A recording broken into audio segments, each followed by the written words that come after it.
Hi. இந்த வீடியோவில் நம்ம ஃபிட்ஸ் இல்லை சீஜர்ஸ் இல்லை எபிலெப்சி இதுனா என்ன அப்படின்னு நம்ம கொஞ்சம் டீட்டெயிலாக பார்க்கலாம். நம்ம காமனாக சொல்லக்கூடிய இந்த ஃபிட்ஸ் இல்லாட்டா சீஜர்ஸ் இந்த வலிப்பு நோய்னு சொல்கிறது ஒரு பிரெயினில் ஒரு ஹை வோல்டேஜ் கரண்ட்டு பாஸ் ஆகும்போது அதோட நம்ம பாடியோட ரியாக்ஷனை தான் நம்ம ஃபிட்ஸ்ன்னு சொல்ல போகிறோம்.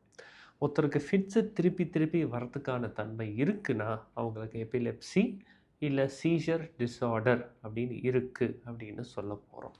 எபிலெப்சியை பொறுத்த வரைக்கும் நம்ம ப்ராடாக 2 கேட்டகரியாக பிரிக்கலாம். Focal epilepsy and generalised epilepsy அப்படின்னு. பிரெயினில் ஏதாவது ஒரு பர்டிகுலர் பார்ட்லேருந்து தான் இந்த ஃபிட்ஸு ஸ்டார்ட் ஆகுது அப்படின்னா அதை நம்ம ஃபோக்கல் எபிலெப்சி அப்படின்னு சொல்லுவோம். என்டையர் பிரெயின் 2 சைடுலேருந்துமே அந்த ஃபிட்ஸு உருவாகுது அப்படின்னா இதை நம்ம ஜென்ரலைஸ்ட் எபிலெப்சி அப்படின்னு சொல்லுவோம். சினிமாவில் படத்தில் பார்க்குறது எல்லாமே 2 சைடும் கை காலம் வெட்டுது, இல்லை வாயில் நுர தள்ளுது, இல்லை பேஷண்ட் அன்கான்ஷியஸ் ஆகிடுறாங்க. இதை தான் நம்ம பார்த்துருக்கோம். காமனாக பார்க்கக்கூடிய எபிலெப்சி GTCS அப்படின்னு சொல்ல போகிறோம். பட் இது மொட்டி தான் எபிலெப்சினா கிடையாது.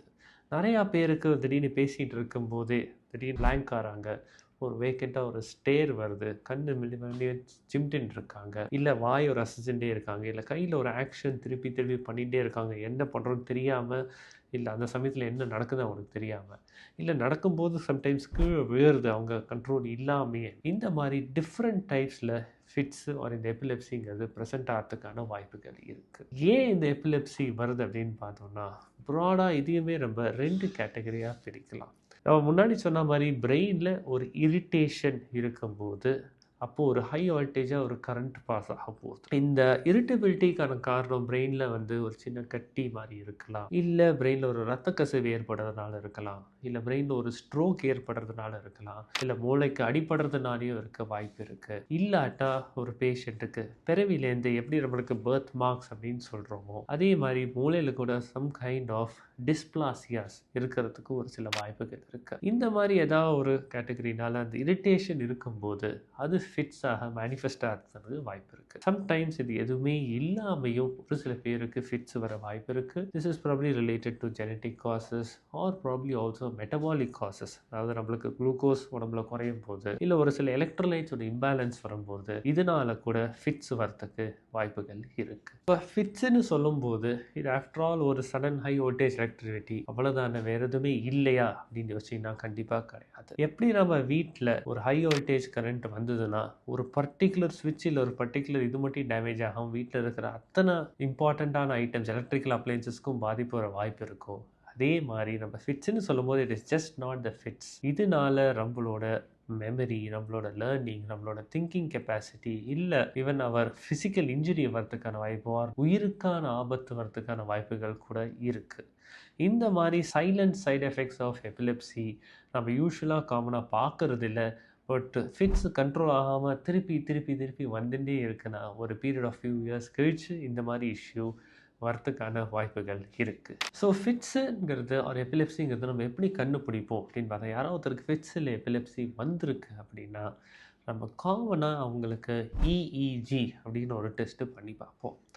எப்படி நம்ம ஹார்ட்டுக்கு ECG அப்படின்னு நம்ம பண்ணுறோமோ, ஹார்ட்டோட எலக்ட்ரிக்கல் ரிதம் என்னன்னு செக் பண்ணுறோமோ, அதே மாதிரி பிரெயினோட எலக்ட்ரிக்கல் ஆக்டிவிட்டியை செக் பண்ணக்கூடிய இந்த டெஸ்ட்டு பேர் தான் EEG ஆர் எலக்ட்ரோ என்செஃபலோகிராம்.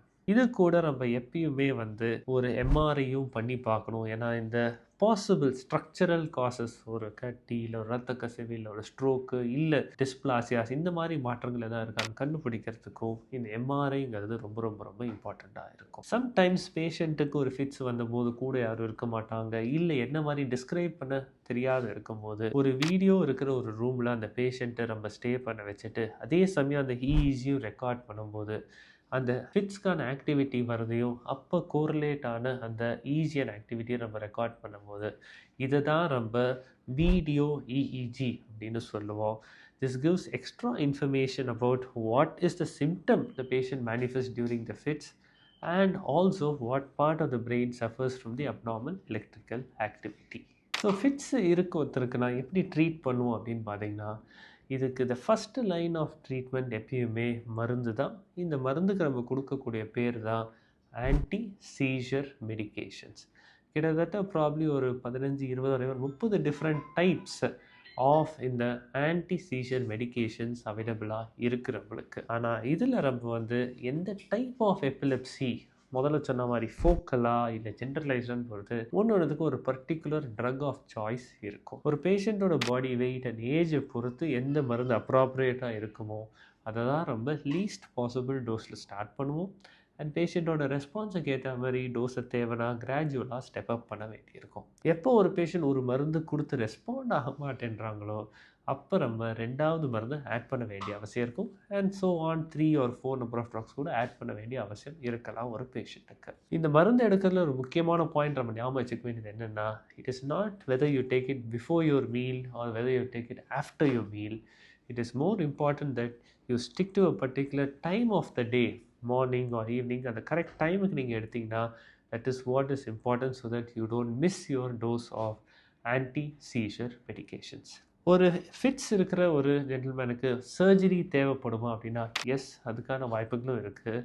2 சிச்சுவேஷனில் நம்ம சர்ஜரின்ற ஆப்ஷன் கன்சிடர் பண்ண வேண்டி இருக்கும் ஃபிட்ஸ் இருக்கிறவங்களுக்கு. முன்னாடி சொன்ன மாதிரியே ஃபிட்ஸுக்கான காரணம் ஒரு கட்டியாக இருக்குது, இல்லை இரத்த கசிவாக இருக்குது, இல்லை ஒரு இரத்த குழாயில் ஒரு கோளாறு இருக்குது, இல்லை நம்ம பிறவியில் இருக்கிற மச்சம் மாதிரி டிஸ்பிளாசியாஸ் ஏதாவது இருக்குன்னா 4 பேரில் ஒருத்தர் தான் மருந்துக்கு ரெஸ்பாண்ட் ஆவாங்க. மீதி 3 பேர் நம்ம மருந்து கொடுக்க ப்ராப்ளி ஒரு ஷார்ட் பீரியடுக்கு ரெஸ்பாண்ட் ஆகிற மாதிரி இருப்பாங்க. பட் திருப்பி ஸ்டார்ட் டெவலப்பிங் த சீஷர்ஸ். இந்த மாதிரியான கேண்டிடேட்ஸ்க்கு surgery becomes a very very very important choice because probably they can also achieve a cure from their epilepsy if this particular irritation focus can be removed for them. ரெண்டாவது, எப்போ ஒருத்தருக்கு வந்து 2 ஆன்டிசீஷன் மருந்துகளுக்கு மேலே தேவைப்படுது, அப்பவும் ஃபிட்ஸ் கண்ட்ரோல் ஆகலையோ, இவங்களுக்கு ஒரு ஸ்பெஷல் டேர்ம் கொடுப்போம் called as drug refractory epilepsy patients. யூஸ்வலாக இந்த மாதிரியான பேஷண்ட்ஸ் நம்ம 2 மருந்துக்கு மேலே எத்தனை மருந்து ஆட் பண்ணாலுமே ஒரு அப்ராப்ரியேட் ரெஸ்பான்ஸ் இந்த சீஷர் கண்ட்ரோலுக்கு கிடைக்காம இருக்கும். இவங்க எல்லாருக்குமே நம்ம டீட்டெயில்டாக ஒன்று இன்வெஸ்டிகேட் பண்ணி சர்ஜிக்கல் ஆப்ஷன் கன்சிடர் பண்ண வேண்டியிருக்கும். இந்த டீட்டெயில் இவாலுவேஷனில் நம்ம பேசிக்காக என்ன பண்ணுவோம் அப்படின்னு பார்த்தீங்கன்னா, எப்படி நம்ம இஸ்ரேல் அண்ட் இந்த அமெரிக்கா ஒரு வாரில் வந்து ஈரானில் இந்த இடத்துல இந்த யுரேனியம் எங்கே இருக்குது, இந்த பிரிட்ஜ் எங்கே இருக்குது, இதுன்னு அவ்வளோ பின் பாயிண்ட்டாக சொல்ல முடியுதோ, இந்த இன்வெஸ்டிகேஷன் ஒரு எம்ஆர்ஐ, இஜி, வீடியோ இஜி ஆர் ஈவன் மெக் இந்த மாதிரி இன்வெஸ்டிகேஷன்ஸை வச்சுட்டு நம்மளால் எக்ஸாக்டாக பிரெயினில் ரைட் சைடா, லெஃப்ட் சைடா, ஃப்ரண்ட்டா, பேக்கா, எங்கேருந்து இந்த ஃபிட்ஸ் உருவாகுதுன்னு கரெக்டாக நம்மளால் லோக்கலைஸ் பண்ண முடியும். அண்ட் அந்த ஏரியா நம்ம கரெக்டாக போய் அப்ரோச் பண்ணி நம்மளால் ஒரு கிளியரன்ஸ் கொடுக்க முடிஞ்சதுன்னா பேஷண்ட்டுக்கும் இவங்களுக்குமே எபிலெப்சிலேருந்து ஒரு கியூர் வரதுக்கான வாய்ப்புகள் இருக்குது. ப்ராடாக நம்ம எபிலெப்சிக்கான சர்ஜரி அப்படின்னு யோசிச்சோன்னா இதை 3 கேட்டகரிஸாக பிரிக்க முடியும். சிம்பிளாக எக்ஸ்பிளைன் பண்ணணும்னா, நம்ம வீட்டில் ஒரு லைட் இருக்குது, அந்த லைட்டு ரொம்ப துடின்னு ஃப்ளாஷ் ஆகிட்டே இருக்குது, நம்மளுக்கு டிஸ்டர்பன்ஸ் கொடுக்குது அப்படின்னா நம்ம ஸ்விட்சை போய் ஆஃப் பண்ணால் அந்த லைட் ஆஃப் ஆகிடும். இதே மாதிரி எந்த இடத்துலேருந்து இந்த எபிலெப்சி துடிப்பாக ஆரம்பிக்குதோ அந்த இடத்த போயிட்டு நம்ம ப்ரொசீஜர் பண்ணி கிளியர் பண்ணிட்டோம்னா எபிலெப்சி கிளியர் ஆகிறதுக்கான வாய்ப்புகள் இருக்குது. 2வது, இதே லைட்டை நம்ம ஸ்விட்சை ஆஃப் பண்ணுறதுக்கு பதிலாக அந்த ஸ்விட்சையும் அந்த லைட்டையும் கனெக்ட் ஆகிற வயரை கட் பண்ணால் அப்போவும் அந்த லைட்டு ஆஃப் ஆகும்.